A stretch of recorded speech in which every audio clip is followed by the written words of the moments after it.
Hello friends, welcome to our channel. ఈరోజు video వచ్చేసి ration card సంబంధించి ఏ రకాల ఆప్షన్స్ అయితే మనకి ఇవ్వడం అయితే జరిగింది కదా. సో నేను 1 by 1 వీడియోనే చేస్తానని చెప్పేసాను కదా. ఇప్పుడు మరొక ఆప్షన్ ద్వారా మీ ముందుకు వీడియోని తీసుకొస్తాను అండి. అందులో ముఖ్యంగా మెంబర్ డిలేషన్ అని చెప్పేసి రైస్ కార్డ్ మెంబర్ డిలేషన్ అని చెప్పేసి ఆప్షన్ కదా. ఆప్షన్ సంబంధించి మెంబర్ డిలేషన్ రైస్ కార్డ్ అంటే ఏంటంటే మనము ఇతరులను డిలీట్ చేయడానికి ఆప్షన్ అని చెప్పేసి చాలామంది అంటుంటారు. లేదండి, ఎవరైతే రేషన్ కార్డులో డెత్ అయింటారో వారిని తీసేయడానికి మెంబర్ డిలేషన్ ఆప్షన్ అయితే ఉపయోగిస్తారు. ఈ యొక్క ఆప్షన్ ఎందుకు ఉపయోగిస్తారంటే ముఖ్యంగా వీడియో పింఛన్ ఎవరైతే తీసుకోవాలనుకుంటారో వాళ్ళు రేషన్ కార్డులో భర్త చనిపోతే వాళ్ళని రిమూవ్ చేయడానికి ఆప్షన్ అయితే ఉపయోగపడుతుంది. ఎవరైతే భర్త చనిపోయింటారో వెంటనే ఈ ప్రాసెస్ అనేది చేసుకోండి. ఏమైనా త్వరలో వాళ్ళు వీడియో పింఛన్ అప్లై చేసుకోవడానికి ఆప్షన్ ఇస్తే మటుకు ఇది ఉపయోగపడుతుంది. అలాగే పింఛన్ తీసుకుంటూ మరణిస్తే ఎటువంటి ప్రాబ్లం లేదండి. వాళ్ళు కూడా రేషన్ కార్డులో పర్సన్ అనేది డిలీట్ చేసుకోవాలి. ఈ ఆప్షన్ ద్వారా డిలీట్ చేసుకోవాలి. సో వీటికి కావాల్సిన డాక్యుమెంట్ ఏంటి, వాటి యొక్క పూర్తి వివరాలు అనేది ఈ వీడియో ద్వారా మీకు తెలియజేస్తాను. సో మీకు ఆప్షన్ ఈ విధంగా ఉంది అని చెప్పేసి, ఇలా ప్రాసెస్ ఉంటుందని చెప్పేసి మీకు చూపిస్తానండి. అలాగే మీకు టీ నెంబర్ వచ్చినప్పుడు ఆ రేషన్ కార్డులో ఎంతమంది అయితే ఉన్నారో అంతమంది అనేది ఈక్యువేట్ చేయాలి. ఫస్ట్గా ఎవరైతే డెత్ అంటారో వాళ్ళని డెత్ క్యాప్చర్ చేయాలి.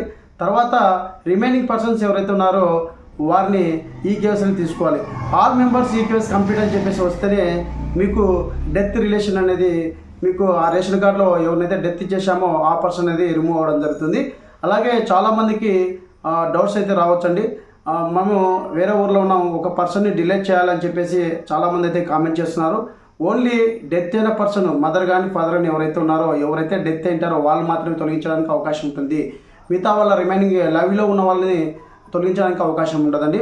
సో వీటికి కావాల్సిన డాక్యుమెంట్, ఎవరైతే డెత్ అయింటారో ఆ పర్సన్ సంబంధించి డెత్ సర్టిఫికేట్, అలాగే ఆ పర్సన్ సంబంధించి ఆధార్ కార్డ్ జిరాక్స్, అలాగే కుటుంబంలోనే ఉన్నటువంటి ఆధార్ కార్డ్ జిరాక్స్లు, అలాగే రేషన్ కార్డు. సో గతంలో ఇచ్చినటువంటి వైసీపీ ప్రభుత్వం ఇచ్చినటువంటి రేషన్ కార్డు అనేది తీసుకొని వెళ్ళి అప్లికేషన్ ఫామ్ని ఫిలప్ చేసి గ్రామ సచివాలయంలో డిస్కషన్ వరకు ఇస్తే మీకు అప్లై చేసేటప్పుడు హెడ్ ఆఫ్ ది ఫ్యామిలీ ఎవరైతే లేడీస్ ఉంటారో వారి నెంబర్ తీసుకోవాలండి. బతికిన వ్యక్తి యొక్క నెంబర్ ఆధార్ నెంబర్ ద్వారానే ఫిల్ చేయాల్సి ఉంటుంది. ఎవరైతే డెత్ అయింటారో ఆ పర్సన్ క్లిక్ చేస్తే మనకు డెత్ ఆప్షన్ సెలెక్ట్ చేసుకొని ఆ రేషన్ కార్డ్ నుంచి రిమూవ్ చేయడానికి అవకాశం అయితే ఉండదు. లైవ్లో హెడ్ ఆఫ్ ది ఫ్యామిలీ ఎవరైతే ఉన్నారో వాళ్ళ యొక్క డీటెయిల్స్ ద్వారా మనం ఈ ప్రాసెస్ చేయాల్సి ఉంటుంది. మొత్తం ఈ వీడియో మీకు టెస్టింగ్ పర్పస్ చూపిస్తాను, ఇలా ఉంటుంది ప్రాసెస్ అనేది. సో వీడియో నచ్చితే ఖచ్చితంగా లైక్ చేసి ఫ్రెండ్స్ అండ్ ఫ్యామిలీకి అయితే చేర్చండి. మరింత లేట్ చేయడం టాపిక్ కదా, లెట్స్ గో. సో ఫ్రెండ్స్, సచివాలయం బ్రౌజర్ అయితే ఓపెన్ చేయడం జరిగిందండి. ఇక్కడ మనకి సివిల్ సప్లై అని చెప్పేసింది కదా. సో ఇక్కడ నుంచి మన యొక్క మెంబర్ డిలేషన్ చేసుకోవచ్చు అండి. ఇక్కడ మనకి member dilation in rice card అనే ఆప్షన్ మీద ట్యాప్ చేయండి. ట్యాప్ చేసిన వెంటనే ఇక్కడ ఎవరైతే రేషన్ కార్డులో డెత్ అంటారో ఆ పర్సన్ అనేది రిమూవ్ చేయాలి. సో రిమూవ్ చేయాలంటే ఖచ్చితంగా ఈ ఫ్యామిలీలో ఎంతమంది అయితే ఉన్నారో అందరూ ఖచ్చితంగా తమ్ము అనేది వేయాలండి. సో వేయకపోతే మటుకు మీకు రేషన్కి సంబంధించి ఏదైతే మీరు అప్లికేషన్ పెట్టుకుంటారో అవన్నీ రిజెక్ట్ అవ్వడం జరుగుతుంది. మళ్ళీ వెంటనే బిఎన్ఎస్ఎన్లో పడడం జరుగుతుందండి.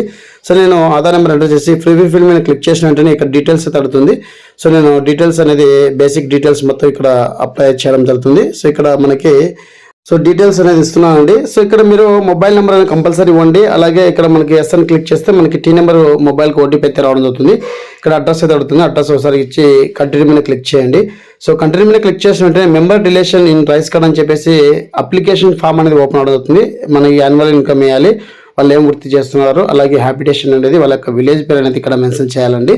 సో మెన్షన్ చేసి గెట్ డీటెయిల్స్ మీద క్లిక్ చేసిన వెంటనే హౌస్ హోల్డ్ మ్యాపింగ్లో ఏ విధంగా డేటా ఉంటుందో, అలాగే రేషన్ కార్డులో ఏ విధంగా డేటా ఉంటుందో ఆ డేటా అనేది మనకి ఈ విధంగా ఓపెన్ అవుతుంది. So ration card family details అని చెప్పేసి ఇక్కడ హస్బెండ్ షెల్ఫ్ అని చెప్పేసి ఇద్దరు ఉన్నారు. సో ఇక్కడ మనకి డెత్ అయిన పర్సన్ ఎవరైతే ఉన్నారో ఆ పర్సన్ సెలెక్ట్ చేసుకుని ఆటోమేటిక్గా వాళ్ళ ఆధార్ నెంబర్ అవుతుంది.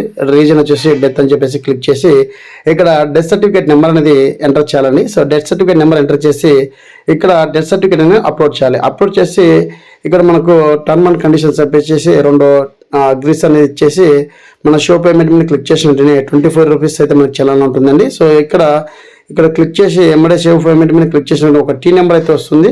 ఆ టీ నెంబర్ ద్వారా వైఫ్ అనేది మనకు డెత్ డిక్లరేషన్ చేస్తే ఆటోమేటిక్గా మనకి యూఆర్ఓ సార్ లాగిన్కి వెళ్ళడం అవుతుంది. అక్కడ నుంచి వాళ్ళు ఓకే చేస్తే మనకి ఎంఆర్ఓ లాగిన్లో అప్రూవ్ అయ్యి వెంటనే మనకి ఎస్యూ కార్డుకి అయితే అవుతుంది. అప్పుడు రేషన్ కార్డులు అయితే తొలగిపోవడం జరుగుతుంది. సో ఇదండి ఈ వీడియో అప్డేట్. లైక్ చేయండి, షేర్ చేయండి, సబ్స్క్రైబ్ చేసుకుని మర్చిపోకండి. Thank you for watching. Thank you so much. జై హింద్.